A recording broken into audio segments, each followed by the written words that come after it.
با عرض سلام و وقت بخیر خدمت همه کسانی که این ویدیو رو دارن میبینن. الان ساعت 5 بامداد هست، 31 اردیبهشت 1403 در ایران. لطفا با دقت توجه بکنید دوستان. الان ما تقریبا به طور رسمی منتشر شده ویدیوهایی که محل تقریبا دقیق جایی که هلیکوپترهای رئیسینا اونجا سقوط کرده رو به ما نشون میده. حالا نیروهای امدادی دارن میرن اونجا ویدیوهاشو که اعلام کردن میخوام نشون بدم، اما لطفا به دقت توجه بکنید چون بنده متاسفانه حدود چند هفته قبل 3 هفته قبل پدرم رو از دست دادم. نکته مهمی رو خدمتتون میخوام بگم. نیروهای امدادی الان دارن میرن به اون جایی که در پهپاد دید در شب ترکیه‌ای اعلام کرده. خب الان حدود 12 ساعت 13 ساعته که من مدام در کلاب هاوس، توییتر، غیر همه تحلیل‌های مختلف رو دارم میشنوم، اما راستش خود واقعا تو شرایطی هم نبودم که حوصله پرداختن بندیایی به این موضوع داشته باشم. اما در واقع بعد چیزهای اخبار غیر منسجمی هم منتشر میشد، حرفای ضد و نقیض عجیب غریب، تا اینکه الان همین حدود 10 دقیقه قبل ویدیویی منتشر شد از اون جایی که در واقع ستاد بحرانی که در منطقه همون منطقه مثل سنگور آذربایجان شرقی برگزار شده در هلال احمر، اونجا حالا خیلی نمیدونن چند ساعت قبل این ماهواره، این در پرنده ترکیه‌ای، تصاویری که داشت منتشر میکرد، ببخشید من این لپتاپ اصلیم نیست که مشکل داره، آنلاین افراد خیلی زیادی به طور باور نکردنی اصلا در سطح جهان داشتن ترک میکردن و داشتن آنلاین میدیدن مسیرایی رو که این پرنده ترکیه‌ای، حالا قرار بود نیروهای روسی هم بیان کمک بکنن، اما داشتن آنلاین این ویدیو رو میدیدن. تصاویری که الان منتشر شده، الان الهلال احمر کامل توضیح میدن، تلویزیون هم گزارش داده پخش میکنم. نقطه‌ای رو پیدا کردن رو من الان تصویرش بزرگ میکنم ببینید. اینجا در واقع یک سیستمی هستش که حرارت رو در واقع تشخیص داده که در این نقطه که روی نقشه‌شون نشون میده، گوگل ارت میتونید برید بالای جایی به اسم طویل، در شمال شرقی طویل، اینجا میتونید پیدا کنید روی نقشه. من متاسفانه ایران رو خیلی دوست می‌دارم، برام همه جا رو بگردم، اما اینجا رو متاسفانه نرفتم تا به حال. خیلی منطقه متاسفانه صعب العبور، یه شرایط جوی اونجا هم نحوی هستش که به تاریکی شب خورده بود و خب می‌دونیم که شرایط میشه، اما با گوگل ارت که برید میتونید به صورت تریدی حتی ناهمواری اونجا رو هم ببینید. ببینید دقیقاً این نقطه هستش. طول عرض جغرافیش اینجا نوشته شده، برای اینکه عجله دارم اینجا نمیخونم، یه تصویر میتونید ببینید 3847 غیره. طول عرضش دقیقه، مثلا این نقطه رو منتشر کرد. سند این حرف منم در واقع این نشون میدم این منابعم رو. چون امشب هم معاون رئیس جمهور یه چیزی میگفت، یه شخص دیگه هلال احمر میومد تکذیبش میکرد و واقعا مسئله هم نبود که وقتی من اینجا مثلا یه وقت اگه در آپارات یا یوتیوب دارید میبینید، اینجا میام مثلا مسائل خبری ساده تر رو اینجا ازم برمیاد که بخوام بهش بپردازم، اما به همین خاطر این الان رسمی ترین چیزه. این نقطه رو پیدا کرده. ببخشید مطالب خودم هم به هم ریخته است، چند ساعته که بیدارم. این نقطه رو در پهپاد حساس به حرارت پیدا کرده گویا. خب بعد این رو من رفتم پیدا کردم از این طول عرضی که نوشته بود، چون قسمت زرد که میبینید حالا ترکی نوشته، ولی اینجا من رفتم پیداش کردم که این نقطه هستش. حالا سخنگوی ستاد بحران اینجا توضیح میده مسئله فلسفی اخلاقی هم هستش که و ایولوشنری و در علوم طبیعی هستش که بهشون خواهم. تو گزارش هلال احمر الان پخش میکنم. ببخشید اینقدر پراکنده است مطالب. الان این منطقه که الان شما خب بعد از کلی مطالب ضد و نقیض، یکی میگفت تلفن زدن، یکی میگفت مشخصه، مطالبی بود که رسمی ستاد بحران. ببین وقتی که مسئله اینجوری پیش میاد، چون که مسئله جستجو و امداد رسانی اگه خاطرتون باشه زمان پلاسکو همینجوری بود، هلال احمر بیانیه‌اش موثق ترینه. این تقریبا رسمی ترین چیزی بود که منتشر شد ساعت 4. الان این منطقه که الان شما حضور داشتین رو کامل گشتین؟ آره اونجا رو که ما گشتیم، ولی نه دیگه تیما دو تا تیم گذاشتیم، ولی خودمون داریم میریم اونجا. بعد این دو تا منطقه هر دو آتش سوزی داره؟ این ترکیه‌ای میگه آره آتش سوزی دیدن. نزدیک به همه؟ ما الان تقریبا با ماشین 20 دقیقه دو تا نقطه. نه این دو نقطه به هم نزدیکن؟ توی مختصات جغرافیایی هستن؟ آره من مختصات الان توی SMS براتون میفرستم. باشه. بعد اسم منطقه چیه؟ تیویل. همینجوری. بله تیویل. دست شما در کنه. به محضی که خبر جدید دریافت کردیم به ما اطلاع بدید. من دوستان سمت راست دارم خبر آپدیت شده هم دارم میبینم، هنوز چیز خاصی منتشر نشده که به شما نشون بدم. اما این نقطه هست میتونید برید جایی که تقریبا دو نقطه‌ایه که حالا یه نقطهش الان روی تصویر ماهواره مشخص بود که هواپیمای در واقع شناسایی کننده ترکیه‌ای مشخص کرده.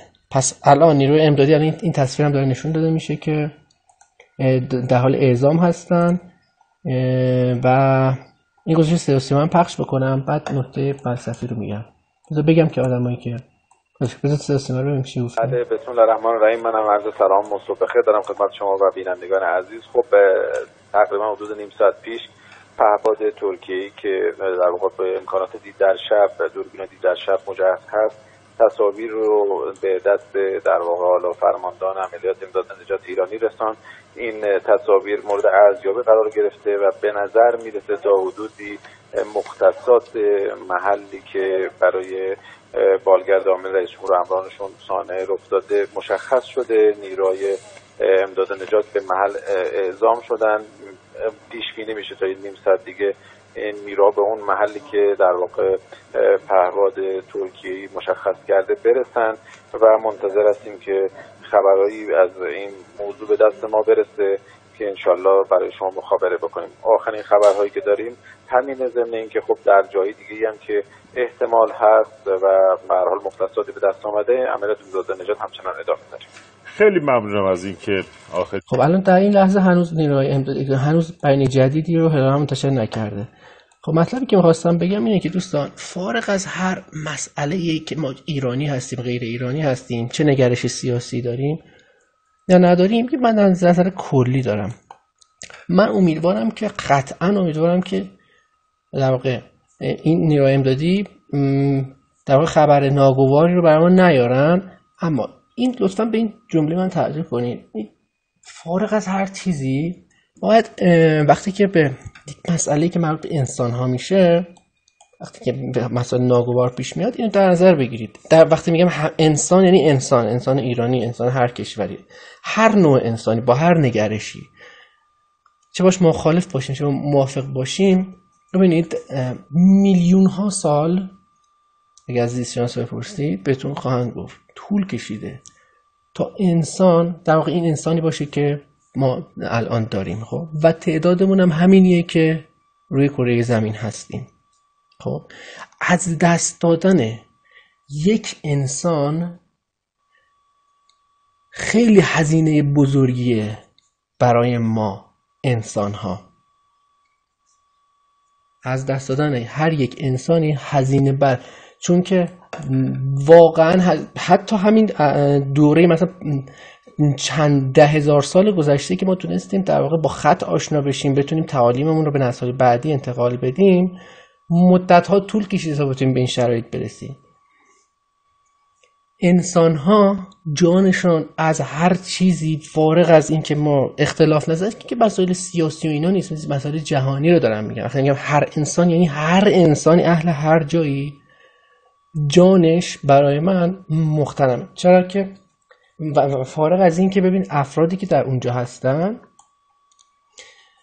هر انسانی که در هر جایی هست احتمالاً پدر یک دختریه، پدر یک پسریه، برادر یک خانومیه، برادر یک آقاییه، فرزند پدریه، فرزند مادریه. این رو باید از این دید نگاه بکنیم وقتی که مسائل مربوط به جان انسان ها پیش بیاد. یه وقت مثلا مسائل سیاسی و چیزای اینجوری رو وقتی مسئله جان انسان ها پیش میاد، من توصیه‌ام اینه که به هر کسی، چون ببینید اگر خدای نکرده این در واقع به محل صانع اون افراد امدادگر برسن، اگه قرار که خبر از دنیا رفتن کسی رو مخابره بکنن، شما ببینید واقعا شما نمیتونید تجسم بکنید. من همین 3 هفته قبل پدرم رو از دست دادم. به طور باور نکردنی هم این موضوع برای من اتفاقی بود. باور نمی کنید که چقدر اگر والدینتون در قید حیات هستن ببوسیدشون. اما افرادی که این تجربه تلخ رو داشتن میتونن تصدیق بکنن این موضوع رو که چقدر این مسئله سنگینه. ببینید این امدادگرایی که اونجا هستن بخوان این خبر رو برسونن، شما نمیدونید چقدر این سنگینه برای اون افراد. این رو در نظر بگیرید. من این مطلبی بود که ذهنمو مشغول کرده بود. ولی خب هر انسانی اتفاقا توی همین مراسم‌های خودمون افراد مثلا من دلداری میدادن، بعد من خودم اینو به دیگران میگفتم هر انسان. حالا پدر من در واقع در دوره مدیر بوده، فرد شناخته شده‌ای بوده، در دانشگاه تدریس می‌کرده و غیره.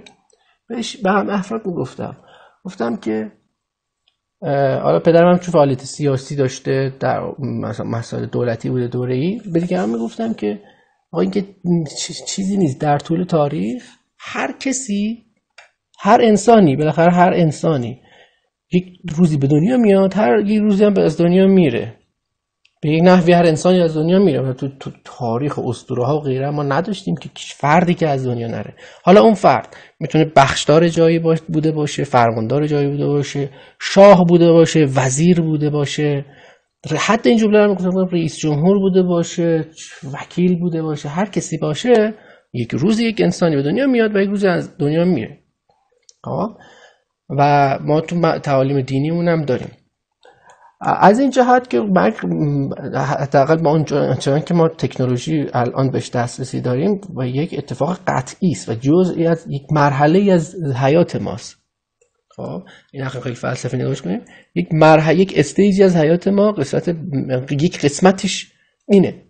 خب که خیلی حالا مثلا جای بحث داره و تحلیل این موضوع هم فکر کنم منظورم تونستم برسونم به افراد. ببخشید شرایط روحی درستی هم ندارم، چند هفته هم بود که فعالیت نکرده بودم، اما خاطر اهمیت این موضوع چون فکر کنم خیلی مهمه که ما اینو در نظر بگیریم که جان انسان واقعا جایی نیستش که ما مسائل سیاسی مثلا در موردش در نظر بگیریم یا هر چیز دیگه یا بیایم کنار این موضوع مثلا مطرح بکنیم و غیره. هر انسانی مثلا در مورد مثلا افراد سرنشین، من که امیدوارم اون افراد برگردن پیش خانواده هاشون، افراد کارآمدی هستن تو حوزه فعالیت خودشون، چه خلبان باشه چه غیره، اون افراد برگردن پیش خانواده.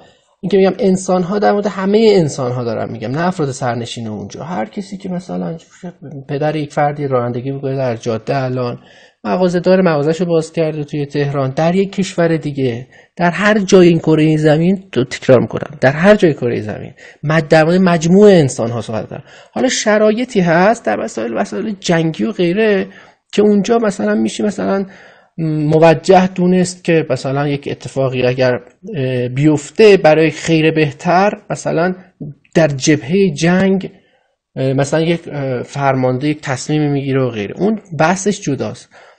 اما اینکه یک حادثه اتفاق بیفته برای کسی، ما به طور کلی اصلا هم این تبصره که گذاشتم الان دیگه آقا جان، از جان انسان در حوزه مسائل انسانی بالاتر چیزی نیست.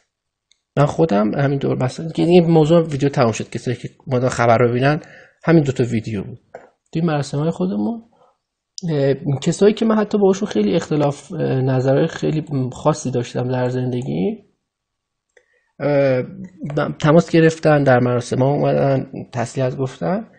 مثلا لیست بلاکم رو کلا پاک کردم در سوشال مدیا، کسایی که داشتم کلا همه آدما رو بخشیدم. واقعا همین چند روز قبل هر دلخوری از هر کی داشتم نگاه کردم، دیدم که هیچ جایی برای اینکه ما از همدیگه ناراحت باشیم وقتی مسئله جان پیش میاد مهمتر نیست. باز هم تکرار میکنم، 52 روبه تکرار میکنم که من امیدوارم اون افراد برگردن، فارغ از اینکه آقای رئیس جمهور باشه، آقای امیر عبداللهیان باشه یا افراد خدمه پرواز یا افراد دیگه اونجا بودن، برگردن امروز پیش خانواده هاشون. اما به هر حال تعالیم دینی هم هستش که همه افراد یک روزی از دنیا خواهند رفت. در انتها ببخشید که مطالبم پراکنده بود. تحلیل این موضوع، حالا که چرا پهپاد و هواپیما بدون سرنشین از ترکیه اومده، چرا ما خودمون نداشتیم مثلا تجهیزات دید در شب، اینا بماند. اگه حوصله داشتم واقعا در قسمت‌های بعدی همین ویدیو، همین جایی که دارید می‌بینید، چه در آپارات در یوتیوب ما که چند بار بستن بخاطر مسائل فلسطین، آپارات هم همینجوری که دارید می‌بینید، این جای بحث داره، چیزای مثلا فنی تره که حالا اپیزودیک، که مثلا اون توی مسجد سلیمان مثلا پایگاه دیگه ای بوده، فاصله شون کمتره، اصلا مرسومه در دنیا، آیا مرسوم نیست، خبرهایی که میومد چرا مثلا اینگونه بود، خبرگزاریای ما چرا مثلا انقدر متفاوت بود نحوه فعالیتش. خب خیلی موضوع پیچیده ایه و سازوکارهای قانونیش به چه صورته. حالا من تا اونجایی که تحقیق کردم مثلا یه دوری 50 روزه به طور کلی، حالا امیدوارم که مسائل وجود نداره، این مسائل بعدی هستش، مسائل بعدیش باید ببینیم که خبر جدید چی میاد و مسائل به چه صورت هست.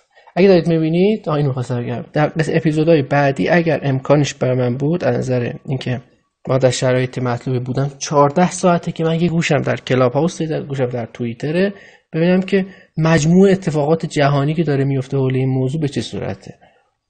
وقت چون حساسیت بالایی داره این مسئله، میتونه خیلی یعنی خیلی قدم ها باید با آهستگی در حوزه میدیا برداشته بشه.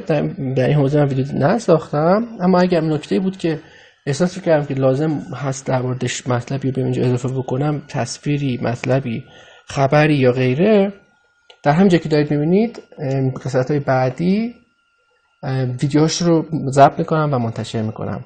ممنون که من رو شنیدید و این تصاویر رو دیدید. اگه هر نظری داشتید بنویسید، با اینکه میذارم که از مطالب بجز اون چند تا ویدیو چیزایی که گفتم رو احتمالاتی متوجه نشدید، چون فکرم منسجم نبود، مطالبی هم نداشته بودم. ببخشید، برای من حلال بکنید اگر باعث شدم که اینترنتتون هدر بره. فعلا خدا نگهدار همگی.